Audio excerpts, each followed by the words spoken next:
బ్రాహ్మణమ్మ అయితే మేము ఔషధాలు పోసినాము. అయినా బ్రాహ్మణుడికి చెప్పారు, మీరే చెప్పారు వస్తుంది పోతుంది అని చెప్పారు. ఆ బ్రాహ్మణమ్మ ఇప్పుడు ఎట్లుందమ్మా జరా? మంచిగా ఉండదయ్యా. కూడా ఉండదా? కరెక్ట్ చెప్పమ్మా. బ్రాహ్మణమ్మ సరే పైలవని చెప్పి ఎప్పుడు ఉంటారా వచ్చిన వైద్యులు?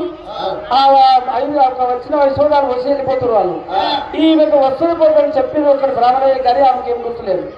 ఆ బ్రాహ్మణయ్య ఒక 7 సార్లు వచ్చి ముద్రాజు వెళ్ళిపోయింది కానీ కాశీ జగన్నాథయ్య